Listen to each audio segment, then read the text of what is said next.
Alright, what's up everyone? Shane, aka Wild Poker here. Today I'm going to be doing a hand history review of a 5-cent, 10-cent cash game hand that was sent to me on my Discord.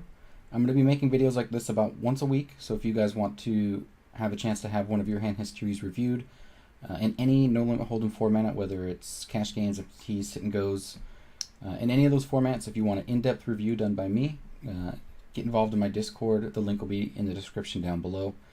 And hopefully we can get a lot of hands submitted to me so I can get a lot of videos put out for you guys, and it'll be a win-win for everybody. With this hand today, I want to say this isn't the original poster's fault because I didn't ask for it, but you can see that the formatting is a little bit difficult to digest. So for future videos, if you guys could please update or upload the attachment for your exported hand history file from Poker Tracker or Hold'em Manager or Hand to Note, whatever it is you're using, export that file, attach it to the Discord channel with all your description of the hand and any notes and reads, things like that.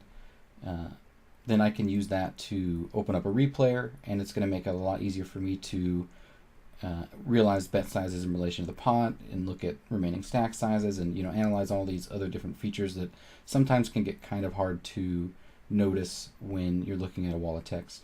So it'll make things easier for me to analyze, and it'll probably be a lot more appealing to the eye for you guys to watch. So if you could do that, that would be a great help going forward, guys. But like I said, definitely not this person's fault. I didn't ask for that before, so help me help you guys going forward. Okay, so let's get right into the hand history review here, and I'm gonna pretty much go through everything that's said here, and then we'll go back and we'll be doing some PioSolver, some Card Winners EV, and I think that's all that I've got set up for that. So we'll be hitting it pretty hard though. The first thing to notice and the biggest takeaway probably from all this information that's up here is that the button is sitting short stacked.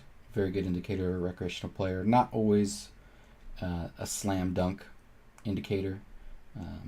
I do know that on the anonymous sites, for example, I would always sit with close to 100 big blinds, but often some kind of random stack sizing, at least at the start of my session, just to potentially throw off any regs that were at the table.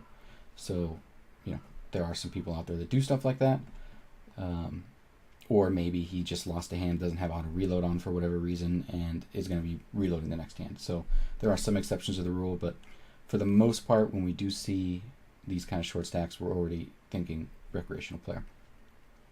When we look at the stats here, although we do have a small sample size, we do have a little bit of an indicator of a recreational player as well. One being that we're starting to see a decent gap between our VPIP and our PFR. That's going to be one of the quickest things that converge to indicate a recreational player.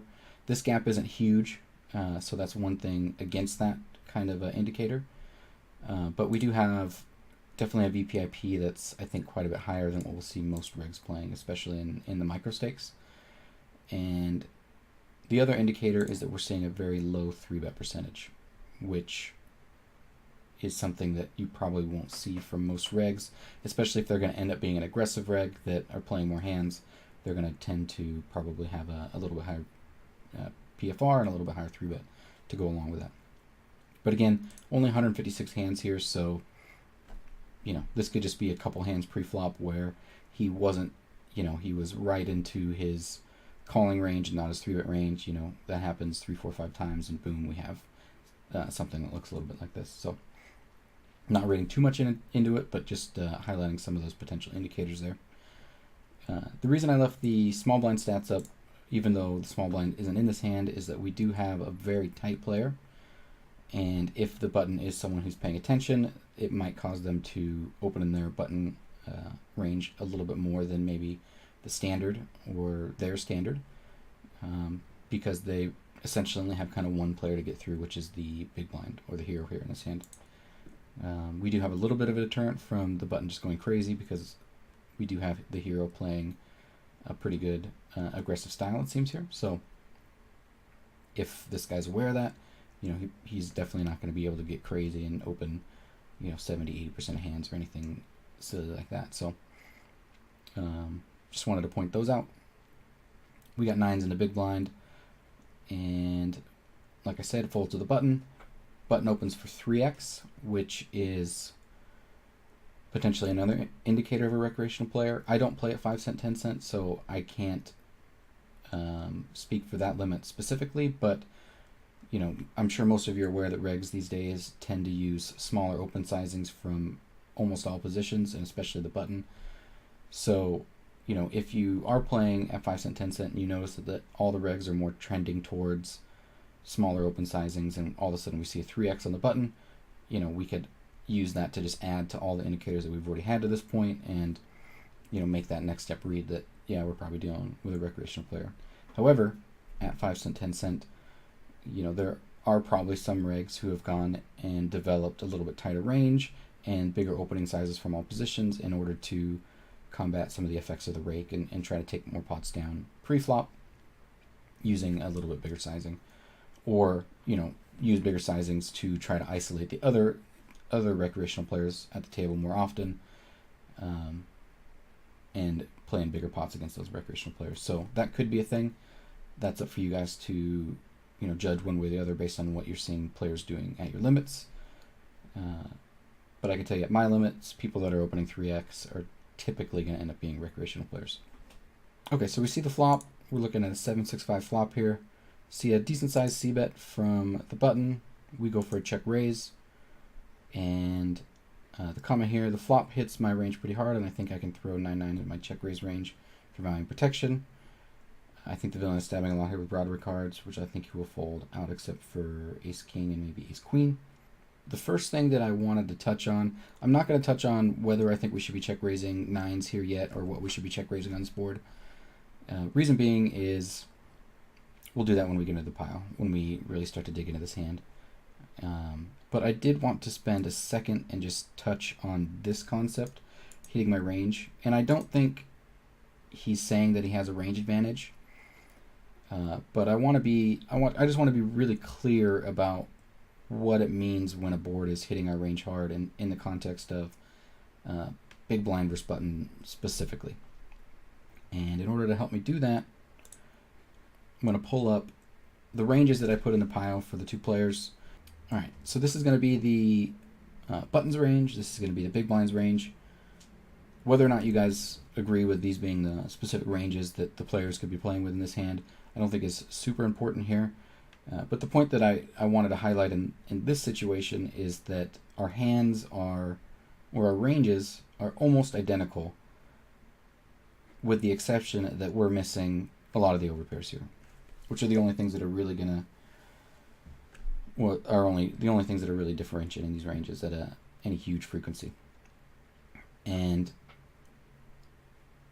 you know, if players are playing a little bit different ranges, that's fine. But looking at this example specifically, you can see that we're almost identical. And what that means is when the ranges are almost identical, but we're missing some of the stronger hands, in a big blind versus button situation, we are never going to have a range advantage.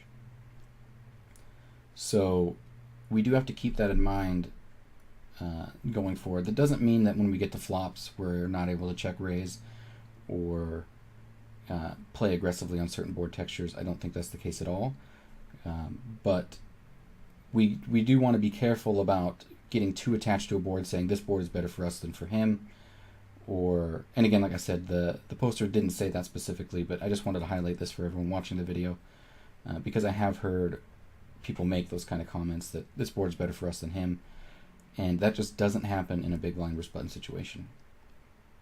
We do have boards that are a lot better for us than other boards, and I would definitely agree that this is one that's a lot better for us versus like an ace-king X board, or you know, an ace-queen X board, or any of those type of things. And the reason that this is better for us is because when you look at the nut advantage, which is one of the most important considerations when you're analyzing how aggressive you can be on a board texture, who has the most straights or sets or two pairs, the hands that are very, very strong and no limit hold'em, who can have the most of those. When you look at that, our nut advantage, or our percentage of strong hands in our range, is going to be very similar between these two players. We're slightly less because we have a a little bit reduced frequency of some of these two pairs and pair plus straight draws and stuff like those really high equity hands, but it's still very, very similar here. And on boards when there's not really a player that has a very specific nut advantage, those are boards where it's actually going to be pretty decent for us to be aggressive with a decent part of our range. On boards where we have the nut advantage, then we can go crazy. But again, in the button versus big blind situation, when we're in the big blind, that's not going to be the case. And it's more likely going to be the case that the button has more of a net advantage, because a lot of board textures are going to come out with, you know, Jack XX or Queen XX, or, you know, some kind of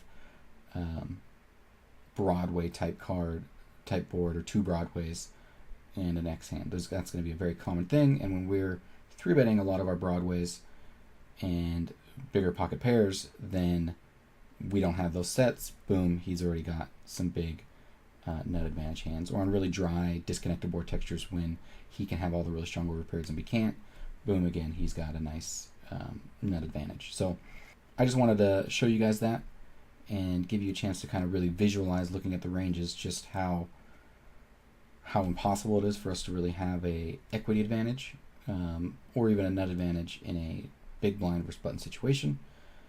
But also talk a little bit about, you know, are there going to be boards that are better for us? And like I said, I do think that this is a board that is better for us because his potential nut advantage is reduced quite a bit.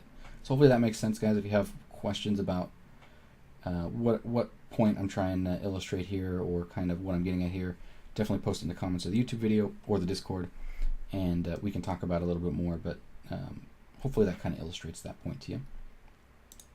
And like I said here, on this flop, because we have roughly the same amount of very, very strong hands on this board as he does, this is definitely one where we are going to want to be working in a decent amount of check raises. Whether or not 9-9 ends up being in that check raise range will be in the discussion for Pio. So the next statement, stabbing with a lot of Broadway cards. I think this, as far as a recreational player goes, maybe they might be betting too many of their Broadway cards or things like that. That might be a case where they're over c-betting on a board like this.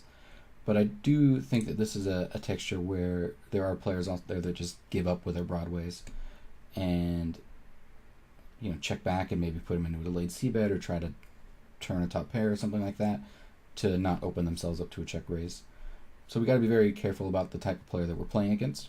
This could be the case, though. There are definitely, I think this is definitely possible, and I think that some of our Broadways, if we are c-betting as the in-position player here, I think that we should be betting some of them for sure. So that could be the case. But what I disagree with is that he'll be continuing after a check raise with ace-king and ace-queen.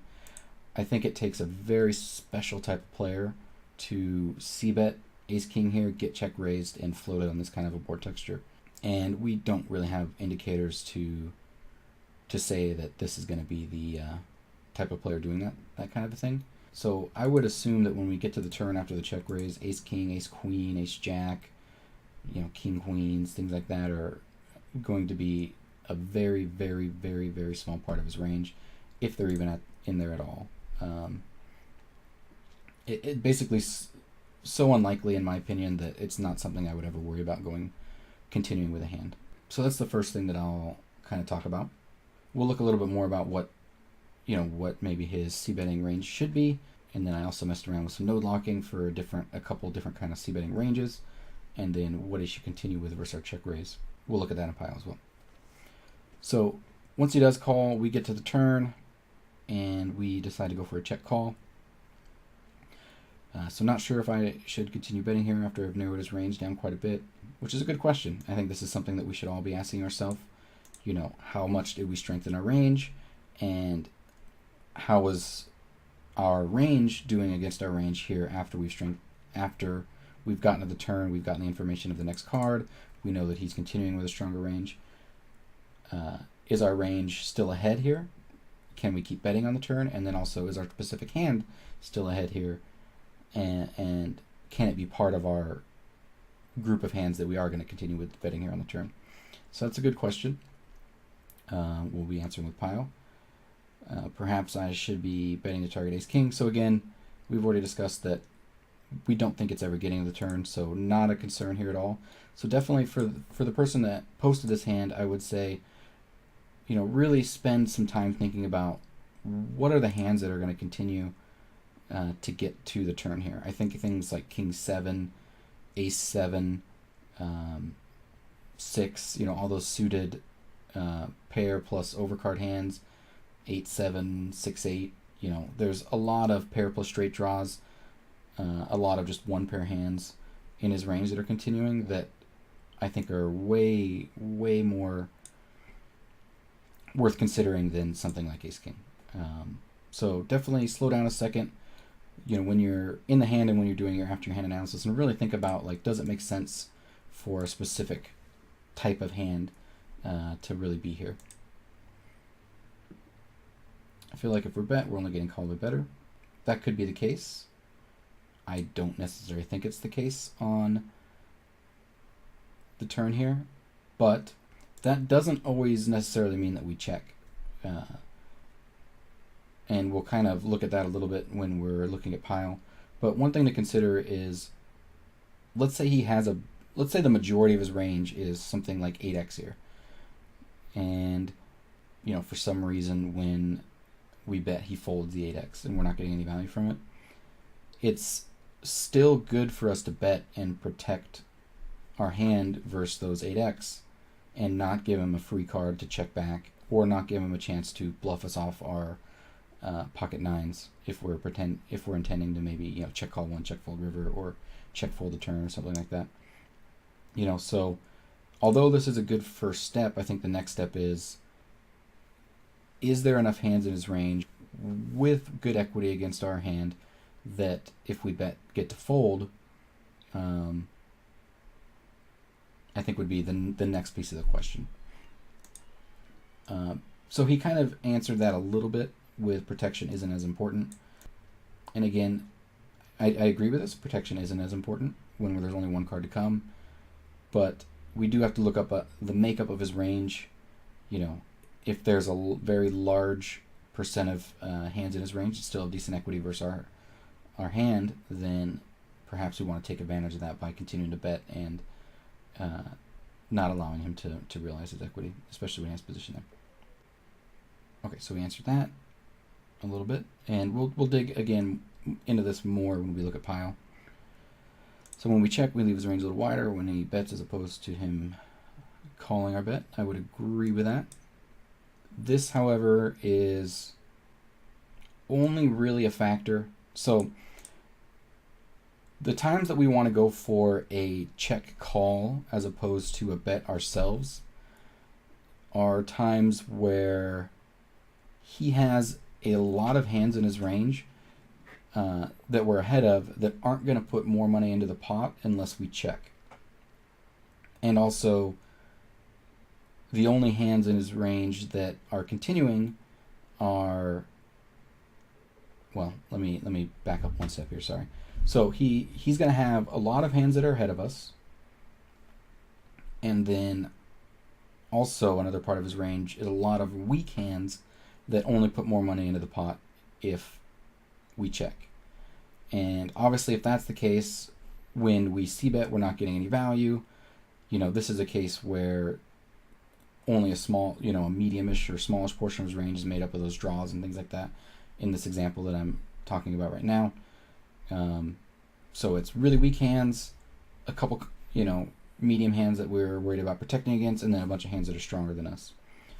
And in that case, obviously, it makes a ton of sense to check, because by checking, we now have this large portion of his range that we're actually able to extract some value from that we couldn't get against at other words, and we're not valuing ourselves against the value portion of our range, and because there's only a small portion of his range that we wanted to protect against, that really wasn't all that worth considering. So we do have to consider a little bit of, really get deep in considering the makeup of his range when we're considering whether we're checking or betting, and if it's actually important at all to keep his range wider. For example, let's say all those really weak hands aren't putting any more money in the pot no matter what we do,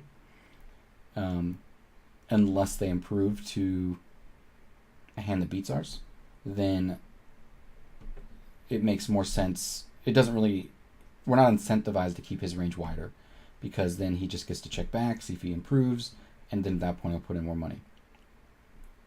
Or the board improves, and maybe we get a small percent of bluffs, but it improves in such a way that we can't put in any more money, and he can actually take advantage that way as well. So keeping the range only incentivized if we're really guaranteed to make extra money because we're keeping his range wider. I think that's a good way to sum up all that rambling I just did there. Hopefully that makes sense. Again, if you guys have questions, Discord or in the comments down below. But we definitely need to make sure we're incentivized to keep that range wider. So now we can have some bluffs if we chose to float with overcards. Again, the overcards are, I think, a very, very small consideration. Things like 9-10 might be possible, although we block it. 8x is going to be a pretty common thing. But realistically, things like king, queen, ace, king, ace, queen, ace, jack, like I talked about, are just not a consideration here at all. So the bluffs, if he is bluffing, are going to be things like, 8x or turning things like 5x or something like that into bluffs, or some things like that. So we got to make sure that, is this the type of player that is going to be turning a one pair hand into a bluff, or is he going to be bluffing with a lot of his 8x now that we've checked to him? As a recreational player, probably not as often as maybe a reg who's going to recognize that he's going to have to dig into that one pair portion of his range to come up with enough bluffs here. So maybe actually there's going to be a lot more checking. Checking does, if we continue to bet here, I think it's very hard for a player to bluff. So checking does, even against a more passive player or against a recreational player, it does allow bluffs. But the question is, does it allow for enough bluffs to make up for the value that we could have potentially gotten by just betting, or the protection that we could have gotten versus a large chunk of his 8x range by just betting, etc. So we'll again look into that in Pio. And then we get a king on the river. We check. He bets for some reason, leaving 9 big blinds behind. I don't think that's ever a thing, so another indicator that we have a recreational player. And we fold, and I feel good about this fold. What do you guys think? I think this is probably the easiest decision in the hand, and definitely a fold, in my opinion. So I'm definitely down with a fold here. And I think, unfortunately, the main question comes here on the river, but I think the majority of the time we're going to spend talking about this hand is going to come from pre-flop, flop, and turn.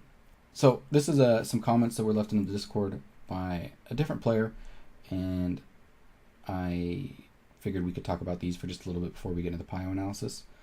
So I'm not sure what the standard is on check raising for overpairs with a gut shot, but I generally like to put those in the check call range, because you have so low play when it turns rivers, even if an overcard hits most of the time. I agree that you'll still be able to continue on a lot of turns, whether it's an overcard or not, because you're going to have a gut shot, and you still have a decent pair on the board.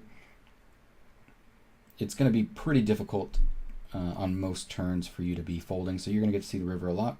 I do agree with that, but I don't think that necessarily means that we should be check calling. We still have to ask ourselves, can we get value from portion of his range?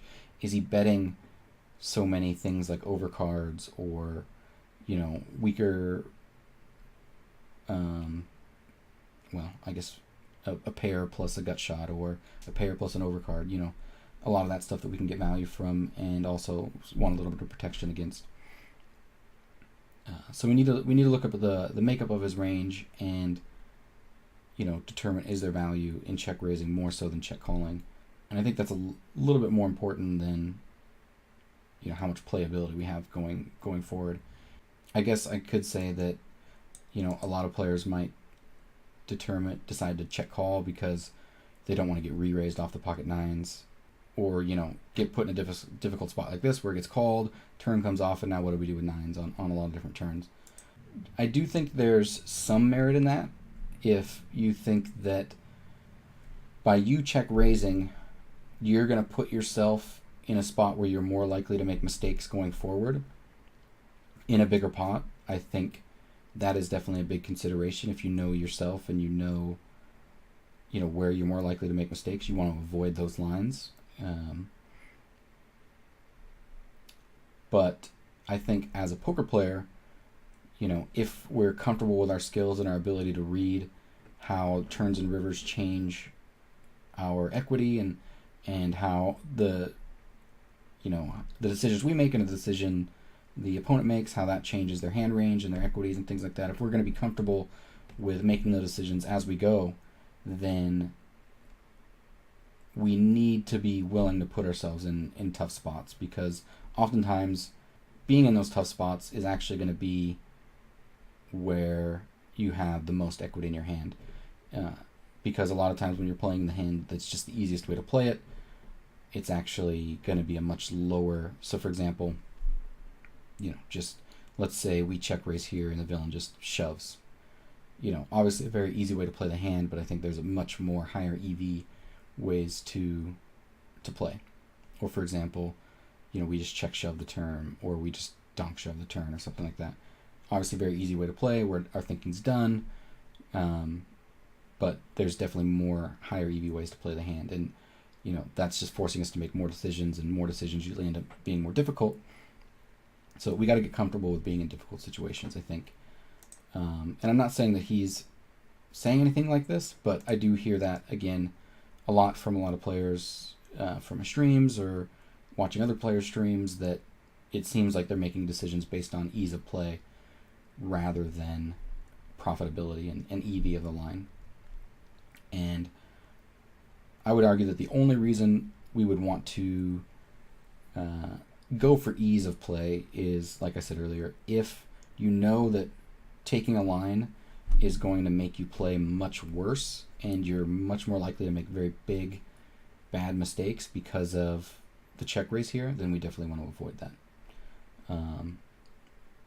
Because maybe this check raise in Pio is super profitable, but then Pio is going to continue to play perfect turns and rivers.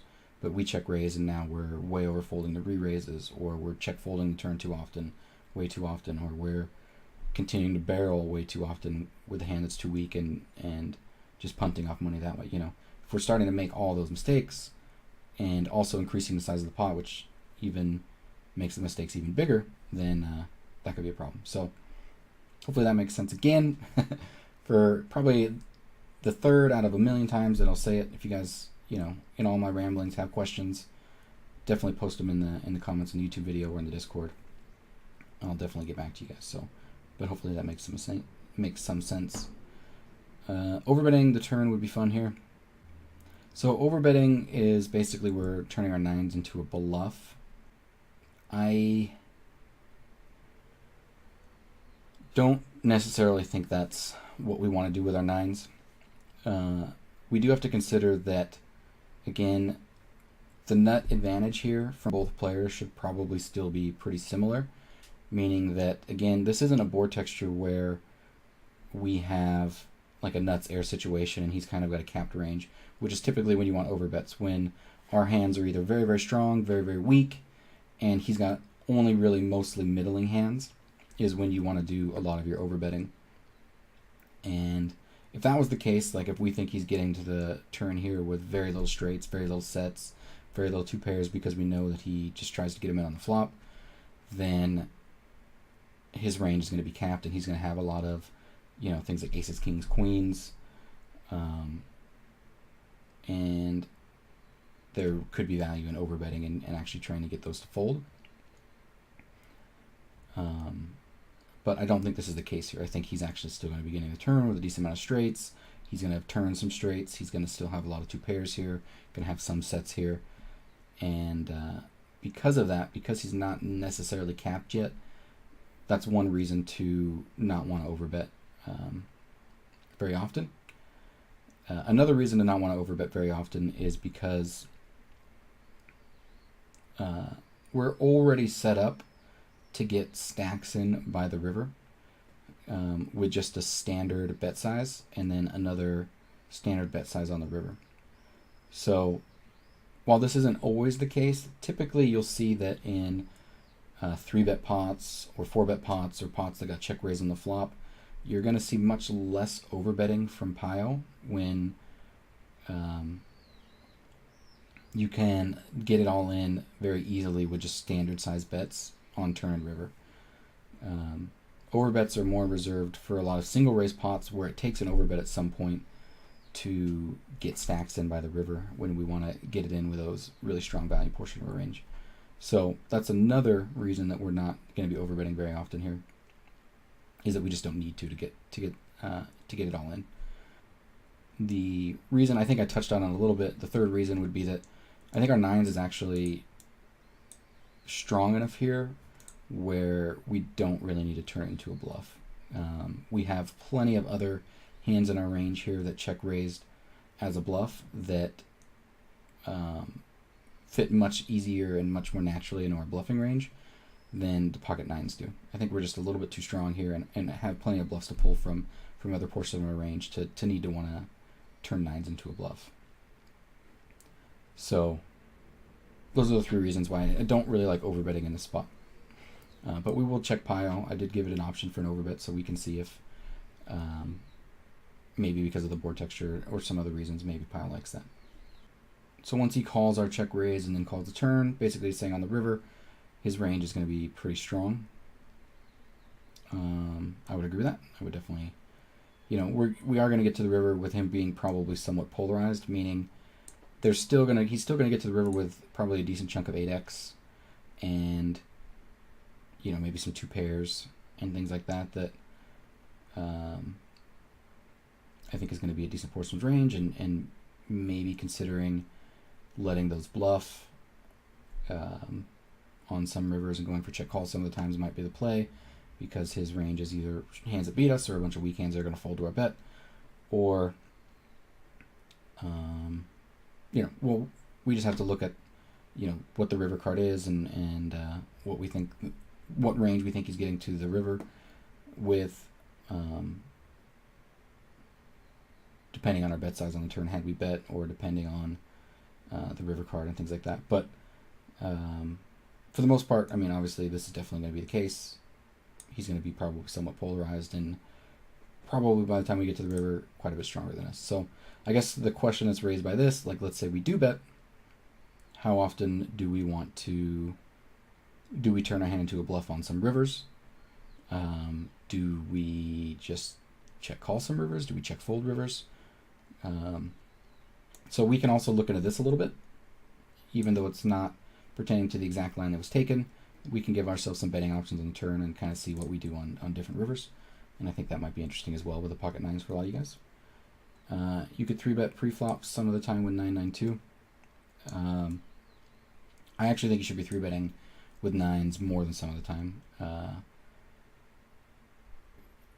Probably 50% would be my minimum, and against some players it gets much closer to 80%, 90%, things like that. So, and you can see by the ranges that we had here in Pio is using the 50%. So definitely something to consider. I do think we should be 3-betting pocket nines pre-flop here quite a bit. I definitely agree with that. And I talked about this a lot already. So this is from the position of the button. If he did happen to bet ace-king or ace-queen, he's probably folding to the check raise, and I think that's probably what the standard you'll see from most players. It's going to take a very loose passive, or just a loose recreational player to be the type of guy that's going to be flowing with those. So and we just got a little bit confirmation from another player out there that is saying that that's probably what he would do, and that makes sense to me. So okay, we've spent a ton of time just talking about some of the comments and giving a little bit of feedback on the comments, and now it's time to dig into Pio and see what Pio has to say.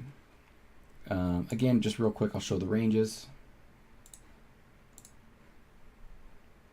This is, again, the big blind. This is the button. I had to move the decimal, so the pot is, we made it a 5-10 game just because you can't have decimals in Pio.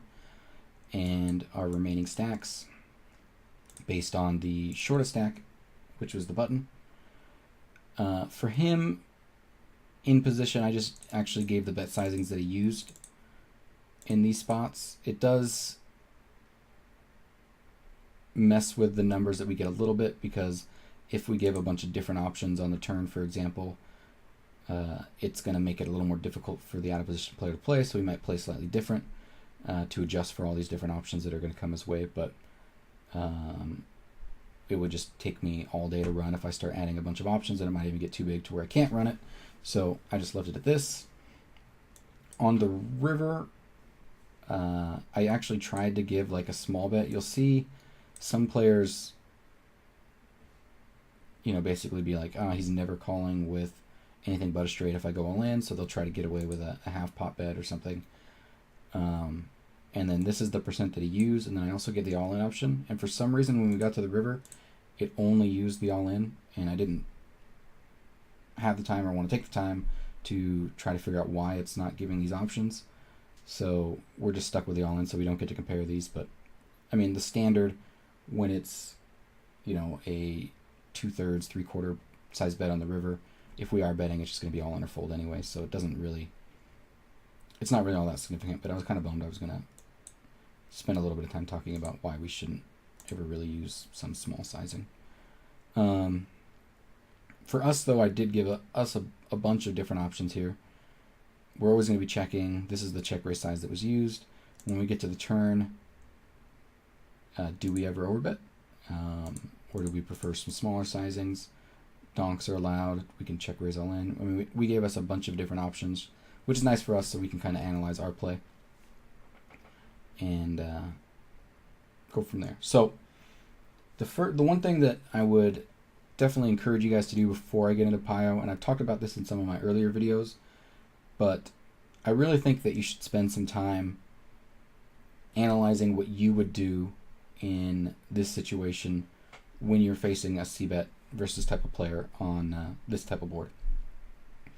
And spend some time really digging into your ranges, what you're check raising, what you're check calling, what you're check folding. If you want to go crazy, also if you're the in-position player, spend a lot of time going through and digging into your range, what you're c-betting, what sizes you're c-betting.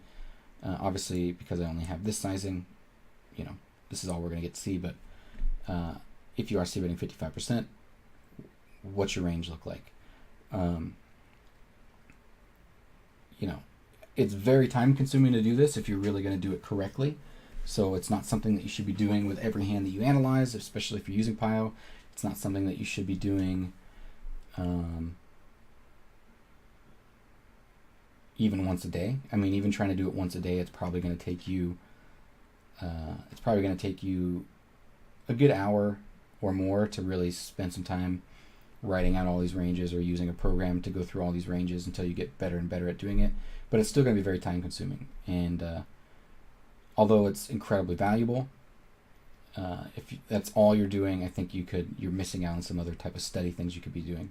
So because you're watching my video, I think it would be a good excuse to do this. If I'm going to be doing these videos once a week, maybe that would be a good starting point for you guys, is once a week when we do these Pio analysis, really spend some time breaking down your range on a board for different lines. And by doing that and then checking with Pio, it's going to really highlight if you're making, where you're making your mistakes with parts of your range, where you're doing really good with parts of your range, and really, really just drive it into your memory, where you should be improving. So I strongly, strongly, strongly encourage you guys to spend some time here before I go into Pio. At the very least, looking at on the flop, what are we check raising, what are we check calling, what are we check folding. And I wanted to show you here one of the easiest ways to do it, which is using Card Runner's EV. And this is going to give you a lot more visuals, and it's going to, you're going to have the percent, so you can, see what percent of your range is check raising, check calling, folding. I mean, it makes it very easy to fine tune, adjust, and make sure you're not missing anything versus doing it on pen and paper, which would be the other way. Or there's some other softwares out there as well. But I definitely think Card Runners EV is hands down the best and most streamlined way to do this. So real quickly, I'm just going to show you some of the different ways to input ranges here, depending on how specific you want to get. I'm not going to go in and break down the range. That's for you guys to do. But hopefully if you have Card Runners EV, maybe you're starting this process along with me. If you don't have Card Runners EV, pause the video right now and go buy it, or get out a pen and paper, old-fashioned, and start writing down your ranges while we're doing this, and then pause the video before we go into Pio if you're not finished. Get it ready, get it done, and then when we go into Pio, you can check yourself here. So I want to be saying this every video, guys, but so good for your game to be doing this at least every once in a while. Okay, so I have the ranges that we had pre-flop, check, bet. All this doesn't really matter too much because we're not checking our EV with this line. We're just checking, we're just building some ranges here. And right now you can see it's set at all hands, which means that because this is at the top, basically is just saying that we're check raising 100% of our hands, which is not the case. So if you're just trying to do it very quick and get kind of a rough estimate, one thing you can do is go at least, overpair. For example, this is just an example. Add a condition, gut shot, or let's go gut shot or more. And each one of these is just going to add everything in that category. So now we have us check raising all the overpairs and anything that's better than a gut shot. When we run that, you can highlight over this and look at that portion of your range and see if that makes sense, if those are all things you're going to be check raising.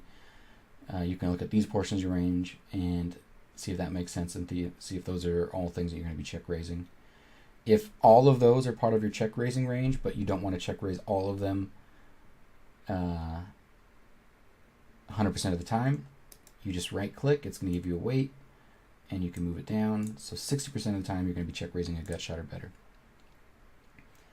And now it's moved some of those down to the call range, and obviously all the other hands that we don't already have included in here. And you can see that we're not folding anything quite yet.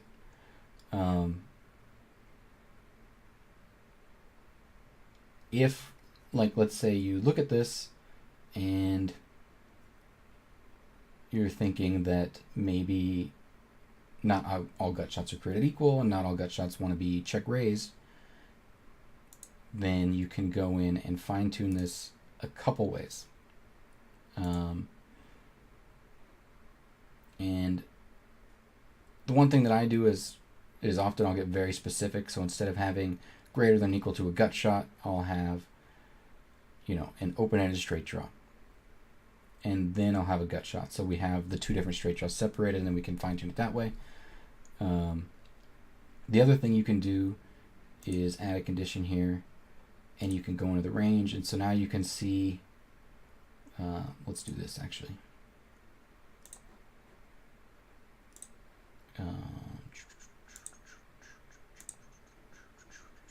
So if you use Gyauzo, you can take a quick screenshot of your actual range here.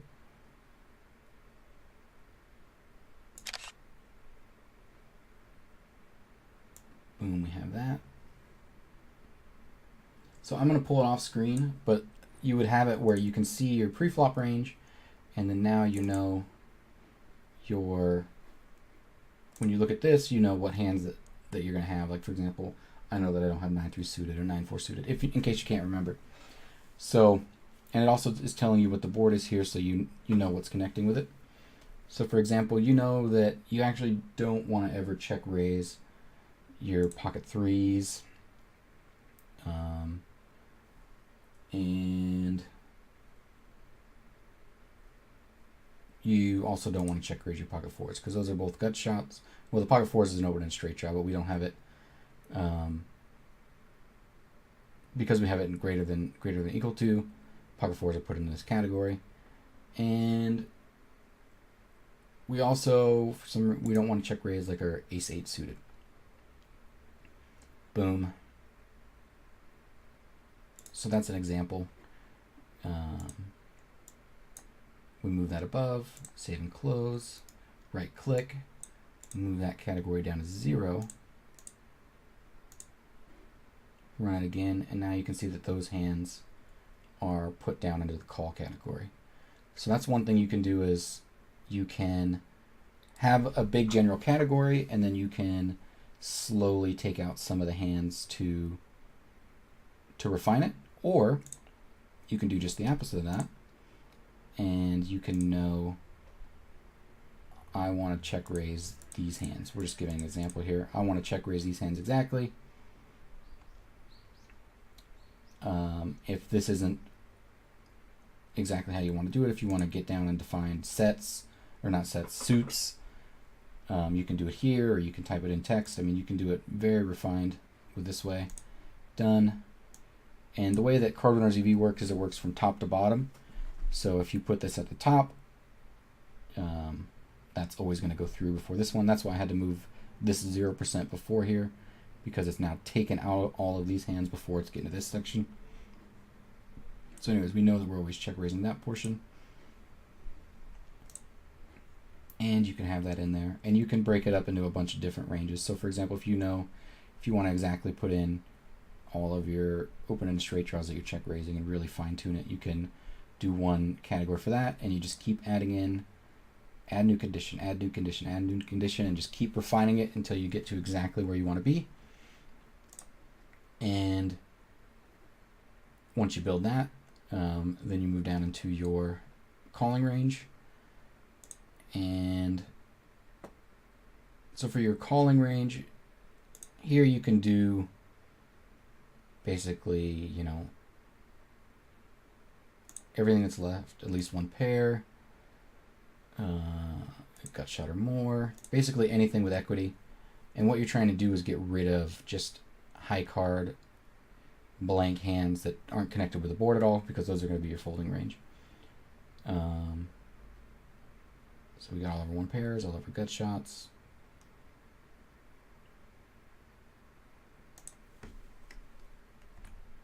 And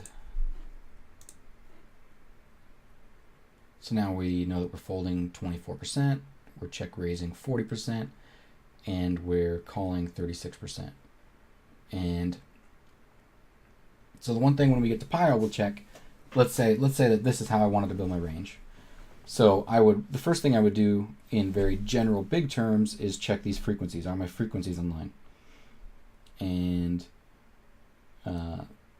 if they're not in line, then even if they are in line, we're still going to refine it, because we might be, you know, putting some things into the check raise range that aren't supposed to be there, and putting some things in the call range that aren't supposed to be there. Maybe we have some things flipped around and backwards. But, you know, right away, if we look at these big numbers and we're way, way off, that we know that immediately we already know that we have a big problem. And then we just start going fine tooth comb. Is that the right expression? I don't know. But we really just dig into it and check all the portions of our range against what we have in Pio and see how correct we were. One more time, I'll give you guys an example. So let's say down here, pocket twos. We know that we don't want to call with pocket twos. We want to fold them. And if you guys are using CardRunners EV and want to check and make sure that you remember how to do this yourself, I would pause the video real quick and do it and try it. But I'm gonna do it right now. So hopefully you paused it if you wanted to. We got the twos in there. Moved it to the top. Saved and closed. Right click. 0%. And now twos are down here in our folding range. Okay, so you could see here how, you know, with spending some time, you could really build your range, get it as close to you think is perfect, or as close to what you would do in game versus this player. And then when we go to Pio, now we can check it. If you guys don't have PioSolver, when you buy CardRunners EV, it comes with GTO Plus. And so what you can do, if you right click, well, if you can open as many windows of card runners EV as you want. I guess, you know, it might not be a right click depending on how you're opening it, but basically I have this card runners EV open. I could open up another one, or I could open GTO Plus on the side and run 2 different windows, set up the tree the exact same, and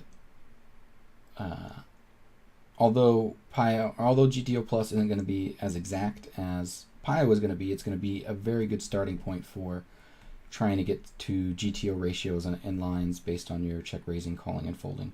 And so you would put in in GTO Plus, you would put in all your lines, however you want to do that, and then you would go into the regular one, the non-GTO Plus version, solve that first, like we did here, for pretend, because obviously I think this is very wrong. Put it in here, then run the GTO Plus and check it the same way that we're going to check with PioSolver. If you guys want tutorials on how to use GTO Plus, I would recommend using, or Card Runners EV. Real quick here, I'll show you. Video manual, written tutorial. So he's got a very, very, very nice manual broken down for this. Each one with a video on how to use all the different things. If there's a question in here that you have that you don't think is in here, then you could probably email him and he can help give you an answer. So I would definitely make sure to check out all the videos on this on YouTube. And he also has a GTO Plus YouTube as well with some very good basic tutorials. So if you guys want more information on that, I would definitely recommend going and checking out his YouTube. But for now, this is as far as I'm going to go with the Card Runners EV. Hopefully that's giving you guys enough time to build your ranges and set everything up. If not, pause the video right now and unpause it when you're ready to go, because we're going into Pio right now. Okay.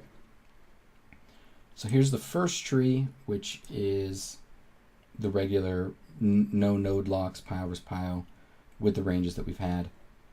And the first thing that I wanted to point out is our expected value.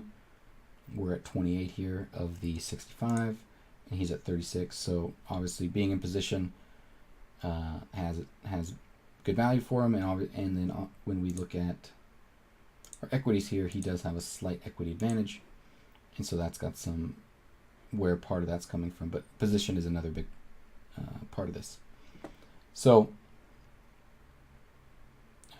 I will say that this is definitely a board where our equities are running much closer than some of the other boards that you can see. Again, Ace King X or Ace XX or King XX, where he has all these sets and top pair, top kickers that we don't have. So like I talked about earlier, this is definitely one where we get to be a little more aggressive with our check raising, but again, we don't have an advantage, so we got to be a little bit careful about that. Okay, so we check, and if you guys really went crazy and spent the time working out the range for the in position as well as the out position, here's where you're going to want to check that. I'm not going to go too in depth onto this, but I do want to point out that even Pio is still betting a decent chunk of its broadways. When it's betting, I would say this probably averages out to half of all these kind of type of cards here. Some less than half, some a little more than half. And because it's the offsuit combos, that's a lot of combos of broadways that are being bet. So this is definitely a good chunk of his range that we're wanting protection from. The suited ones are doing quite a bit more checking back, which might be a little surprising to people, because I think a lot of people, look for backdoor flush draws in their c-betting range, and when we're not betting the suited cards, that's going to really reduce those backdoor flush draws that are coming in. Obviously betting a lot of his 8x, and another thing that's surprising is, oh, never mind, we're betting all of our 8-9s for the most part. I guess the other thing that might be surprising for some people or unexpected is that doing a lot of checking with our big overpairs and then doing more betting with these smaller ones, And I think this is a spot where these just need so much more protection versus all of the broadways in our range when we're in position, that they're just trying to bet for protection and still get value from a lot of portion of the out of positions range. But these don't need quite the protection, but also are, because they don't need the protection, they are also a little bit more wary about exposing themselves to check raises, and so doing a lot more checking back. So this is probably something that you see me doing a lot with my overpairs when I'm facing a board texture where I expect to get check raised a lot, or for example if I'm under the gun and it's a board texture that the big blind hits a lot harder than me, where they do have that range advantage. Definitely doing a lot more checking with these hands than these type of hands. So that's about as much as we'll analyze that. Looking at the percent here, checking more than betting, but pretty close to 50-50. So he bets, and here's hopefully where you guys are checking your percents here, and then also looking at the screen and really digging deep into your range versus Pile's range. But still, we're getting pretty aggressive, nearing a 17% check raise range. I think a lot of people probably in game are going to have a hard time getting this high. So definitely a spot where we're probably, I would say most people are probably not as aggressive as they should be or could be. Doing a lot of calling here and only folding about 40% of the time. And as you can see, like, the things that we're choosing to fold are obviously pretty obvious, just really not connecting with the board at all. And the first thing that I do is look for check raises or check calls in some spots that kind of stand out and surprise me. And we can see that everything here just is basically coming from something that has some decent equity and not really all that shocking. And there's nothing here that's too surprising. So it's just a matter of like probably getting the right frequency for all of these hands. And then we'll look at the pocket nines, and we can see that pocket nines is about the only hand that's check raised 100% of the time. I think we can see when we go back here, you know, when we look at what he's making up his c-bet range with, although it's kind of unfortunate because pocket nines does block like all of these type of 9x c-bets that we have here. It does reduce those. It's still in a spot where you're getting value versus all of these 7x. You're protecting against all of these 8x, getting value from the pocket 8s, probably getting value from 4x. I mean, there's so many things in his range that are c-betting that are going to have to continue that we're getting value from. And when also kind of that was mentioned by the person who posted this hand, he's still betting a lot of these broadways that we're getting protection from, even though those are folding. There's just a large chunk of his betting range that we're ahead of that we want to start getting value from and protection with our nines. And we also very heavily block the strongest hand in his range, which is the 8-9s, which is also very important. So nines get to check raise and should be check raising a very, very, very high frequency. And this speaks a little bit to the other commenter about, you know, an overpair with a gut shot wanting to check call. There's just so much value here in check raising as compared to check calling, unless we're making those mistakes down the road, that we just really want to be starting to apply in the pressure and getting the value right away with our check raise here. And it's pretty much only specifically with the nines. The 10s don't have the gut shot, and there's just a lot less value in it, so you're seeing us check raise these a lot less. And I guess that's really the only overpair that we have. So cool. So hopefully you guys had a chance to check this range versus your range. If not, you can always rewind or pause and spend some more time with that. But we're going to move on here. We check raise, and you know, obviously you can see here that if it's PioSolver, any of these broadways is just a clear, easy fold. I guess he is continuing with some of the suited hands that have the backdoor flush draw. Maybe being that the check raise isn't incredibly huge, and the check raising range here also has enough bluffs in it that those hands have enough equity that they can continue. But I still think probably in game players would actually be folding these even more than Pio. Okay, so we get the call. And again, if you guys want to pause and build your range on the turn after you did check raise of what you're going to be betting on the 3 of spades turn, what you're going to be checking, things like that. You could go as far as to seeing if you would put anything into all these 3 sizings. Or you could just look at pocket nines, what you think you would do with pocket nines. I would spend at least a few seconds before continuing the video on what you would do with the nines. But if you really want to get into it, look at your check raising range, use that card EV and continue it for the next street, because here we go.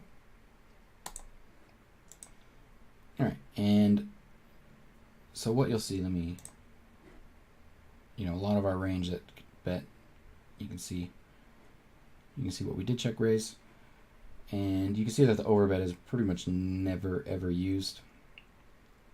0.2 combos, so it's not something that we would ever consider. And you can also see that the block bet is never used, which actually this surprised me a little bit. I would have actually kind of expected things like pocket nines, 2 pairs, maybe some of the pair plus straight draws and stuff like that to consider wanting a block bet when we get to the turn.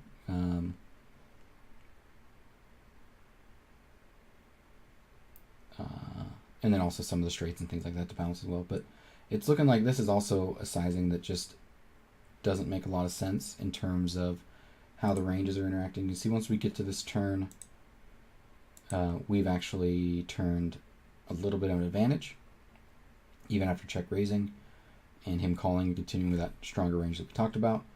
We still do have the advantage here, which does allow us to use bigger bet sizings. And once we've taken this check raise line and gotten to this turn, we're actually expected to, because of our equity advantage,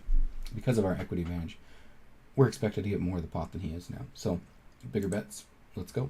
So the one thing to consider here is that nines are mostly bet, and when we think about his range that's getting the turn, when we go back here and we check raise, I mean, he's getting the turn with all of these 7x hands, all of these 8x hands.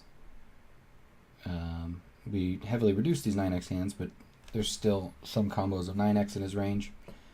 Again, all these 8x hands.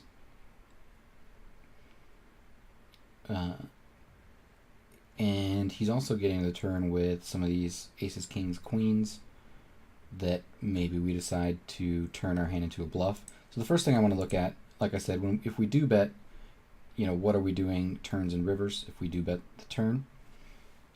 And so let's see what happens when we bet with the nines. One is we're betting a wide and wide enough range that he's actually still continuing with his aces, kings, queens, jacks, tens that got there. But we're still getting value from some of the 7x. A lot of the 8x is continuing. And, we're protecting a little bit from some of these combos that had continued. Although, like I said, I think for most players, those are not a concern. The other nice thing is that if it is a player that's playing like Pio, we're never getting raised here, which is important because this means that we get to realize all the equity of our nines when we bet. Whereas if you're playing against, maybe some other players who just decide to always jam here with all their 4x, bluff jam some of their 8x here some of the time, always jam their slow played 8-9s and all that type of stuff, then obviously that's going to hurt our nines a little bit from betting, But in this case, I think we're still betting the pocket nines here on the turn. So let's say he does call, and the river comes the king of diamonds. And we can actually see that our pocket nines here have enough showdown value that we're basically just hoping it goes check, check on the river. And we're hoping that he checks back all of 7x and just trying to get to showdown. Not a hand that it doesn't look like we're super excited about turning into a bluff, although it does get turned into a bluff a tiny bit at the time. But there's actually a pretty big gap in the value of checking this hand versus Pio versus bluffing this hand versus Pio. And one of the reasons that we're checking here is because you can see we're still getting to the river with things that we're going to be bluffing. So our 9-10 that occasionally got to the river here. Some of our 8x are going to continue to bluff. And we have enough bluffs from all that stuff that it doesn't need to turn the 9s into a bluff here very often at all. So we end up checking. He's going to bet all those straights for us. Going wide enough as to betting some of his sets for value. And then finding some bluffs with some 8x and some 9x. And then obviously value betting his kings. And against Pio, we're actually going for a check call with the 9s in this line. I would say that against, let's see here, is he having to turn any? He is turning some of his 7x into bluffs. And no, I would think this is actually a spot where probably bluff catching at some frequency with our pocket 9s is going to be mandatory. And it might even actually end up being a better call against some players. Reason being is, one, we actually don't need to turn a lot of one pair hands into bluffs here. Because typically the one pair hands are the ones where, unless it's a good reg and a spot where, they recognize that they need to turn one pair hands into a bluff, a lot of people are going to have a hard time finding enough bluffs.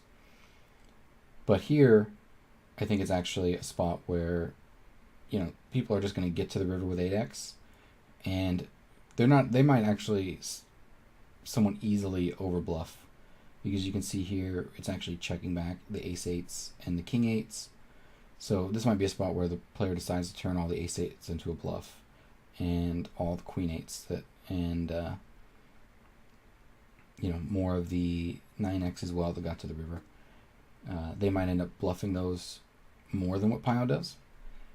And also, I still think people are going to be able to value bet their 4x for the most part here, but this is actually a spot where I have seen many players check back some 4x, assuming that they're only getting called by, better straights.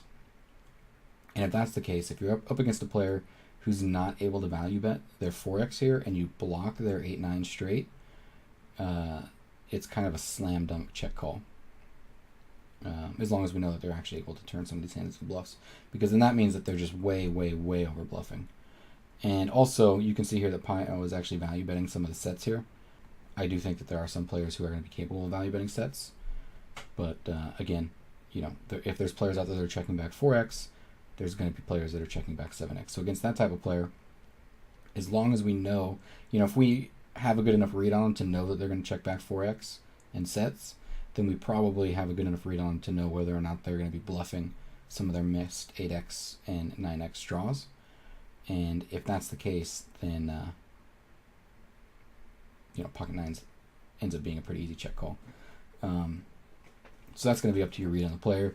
If we don't know anything about the player, we just kind of need to default to our player pool reads. And it seems to me like, this, even if they can value bet all this stuff, it seems to me like it's going to be a pretty easy spot for them to be bluffing enough where we end up needing to call with our pocket 9s here some of the time. So anyways, that was in the continue to bet and then get to the river line. So let's say we do check with our pocket 9s here. He's going to be betting almost half the time against us. Pocket 9's obviously going to be a call. doing quite a bit of turn check raising if we do check, but definitely our nines are not in a category strong enough to do that. So one thing to note is that Pio is turning some of its floats here into a bluff, realizing that these are probably the weakest hands in their range, and also realizing that it has enough, really strong hands on this board that it needs to bluff these in order to be balanced. But we also have enough strong hands in our range, and he's also betting enough stuff that's weaker that we get to check raise here quite a bit at 21%, and utilizing our straights and then any kind of straight blockers, and then just calling with everything else. And we get the king of diamonds, and this is what I talked about earlier, that for some reason it didn't add in all those other bet sizes. It just only gave shove or fold for both players. And we can see here that he's going to be betting a lot of straights, and he almost never gets to kings with this line because the kings are checked back on the turn. And here in this line, he's actually betting his sets much less often, which is somewhat interesting. Finding, I think it looks like a little bit more one pair hands to turn into a bluff. So let's see if he does jam. In this line, we end up folding with the pocket nines. I think he just has the straights more often here. And we end up with, like, when you look at his bluffing range, although pocket nines does block his 8-9 suited, which is somewhat nice, it also really heavily blocks, in this case it blocks these ones. The reason I'm saying that is because you see here that we're calling with 9-7 suited some of the time, but we're calling much less often with pocket nines. And I think it's just saying that the blocker effect of 2 nines is worse for blocking his bluffs than it is good for blocking his potential straights. And 9-7 ends up being kind of in the medium of that, where we're blocking his straights but not really blocking too many of his bluffs. But you can see it's still a break-even call. So probably against a lot of players, if you just wanted to fold that would be reasonable as well. 9's definitely a reasonable fold here. What one pairs was he using? Using some of the 5x, a little bit more 5x and 6x, but very few of them. But we're still in it, wanting to call with our sets and some of this stuff down here some of the time, and obviously all over 4x. So anyways, that's the hand. I think we went through it pretty in depth. This is Pio versus Pio with the ranges that I gave in originally. So now what we're going to do is go into a couple different node locking options, and we're just going to look at our check raise range for specific players. I'm not going to get too deep into turn river after the check raise. I'll show it real quick, but we're not going to talk about it too much. All right, so the first node lock that I have here is kind of an adjustment that I would expect a little bit more from our recreational players. And you can see here, this is the standard C betting. This was the almost 45% that Pio had originally. And what I did was I node locked everything that had a 7 as C betting, always C betting all these 2 pairs and things like that, straights, straight draws, all the straight draws. With the 8x, I didn't mess with the 9x very much. And then also I moved these up to 100%, and we have our ace 4 and ace 8. I can adjusted those a little bit, added an ace 4.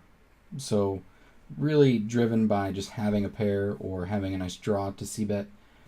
And then I also did something that I'll see from a lot of players, is they just want to bet their overpairs right away always, because they don't want to see another straight card come up or something like that. So I think that's something that recreational players will do right away, not checking these back as much as they should. So this is the first node lock that we did, and if you guys want to spend some time doing your ranges again in Card Runners EV, knowing now that this is the c-betting range that we're facing, then you can do that. But we're going to get in here and kind of check how the difference is looking when we're seeing something like this. And again, that's just the range that we were looking at. And we went up to 19%. So before we were at almost 17%.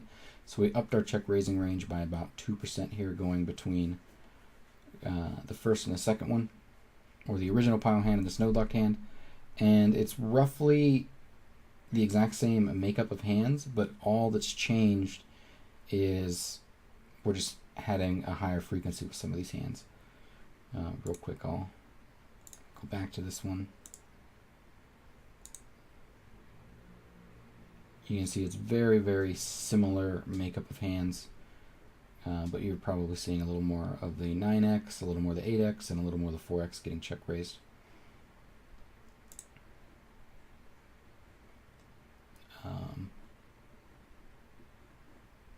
The other thing to note, if you remember, if you don't, I'll tell you, but nines was over $50 in EV here, and here it's gone down. And part of the reason for that is he's betting, like all of his bets that he's added are based on higher equity bets. He's betting all of his overpairs now. He's betting all of his straights, all of his two pairs now, where a lot of those were checking back before. So 9 is actually doing worse against that range, especially being out of position. So it's actually reduced the EV, specifically 9s. But despite that, because he's betting so many draws and also so many, one pair hands and things like that, we still have a nice high EV check raise here with the pocket 9s. But the EVs have also gotten a lot closer together than they were before in the first example. So that's that one. So here what I did, so here's our second node lock where you can see that I added in, a lot of the 8x and 7x and all the overpairs. And added in all the 4x at a much higher frequency. And here's our next node lock where what I did was I added in all of these Broadways to get a little bit more closer to the original comment from the poster, and that he kind of expected him to be maybe over c-betting his Broadways. I didn't want it in all the offsuit because I thought this was already pretty high frequency. And once we started adding the offsuit combos, I mean, that's just adding an insane amount of combos. And I already took the c-bet percent up from 45 to 57, and then now we took it up to 60% by just adding in these. Something like that. We'll see here in a second what the number was. But again, if you guys want to spend some time thinking about what your adjustment is against this range, going from here to here, or from the original hand to here, I would do that now because we're going to open up Pio right now. Okay, so you can see here he's now c-betting 60%.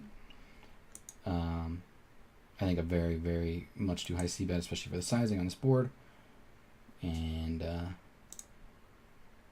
we can see that Pio agrees because it's only upped its c-betting check raising frequency was like just under 20% to now just over 20%, so about 1% more. But I mean, we're still check raising at a very high frequency. Looking a pretty similar range. We're seeing more of these over here getting check raised. I think a higher frequency with the sets than it was before. Roughly the same. Some more of these. But again, it's only a 1% difference, so it's not going to be a huge drastic change. But we have definitely upgraded it quite a bit from going from this. I'll let you look at this real quick so you can see where these being quite a bit less. A little bit less for some of the sets. 4s are a little bit less here. And then we go to this one. A little bit more of some of these 4x down here. And a little bit more of these. Oh, let's look at the 9s. Now the check raise line for the 9s is gone over 50 again. Still not as good as actually check raising for the original pile line for the same reasons that I talked about in the last node lock. But definitely obviously better because now we're taking advantage of all these extra Broadways I did add in.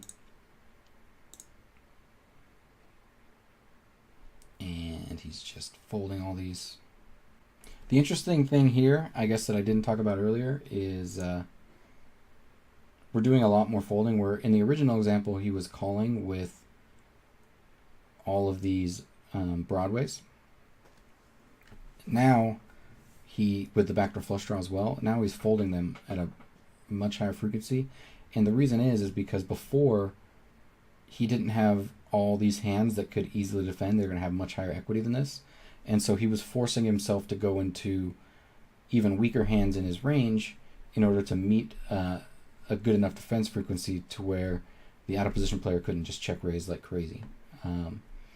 But now, because he's already c-bet with all these strong hands, all these very easy defends, he doesn't really need to start putting this much of these hands in his range. He's already defending. He's already defending enough where we check raise like crazy, but he's also not defending so much that we're not incentivized to check raise with, some of our weaker hands so that he can get extra value with some of his stronger hands. So he's finding a good balance here, and that's why we see a less frequency here.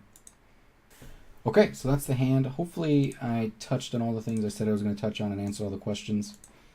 I feel like we covered a lot here. I actually think that this hand was pretty interesting from the perspective of the exact hand that we had. It's kind of, I think, one that would be probably a pretty difficult spot for everybody if we get to the turn this way. Or they would at least be a little unsure about what the best line was. But now that we've gone through Pile, we can, I think, have a little bit of an understanding. But hopefully, if you guys did that range work, it's actually, helped you with a lot of your entire range in this kind of a spot on this kind of a board texture, which I think would be great for everybody. So hopefully you guys did that. For, I don't know, the millionth time that maybe I've said it. If you guys do have questions, please put them in the comments down below, or go on my Discord and shoot me a question there, and we'll do our best to.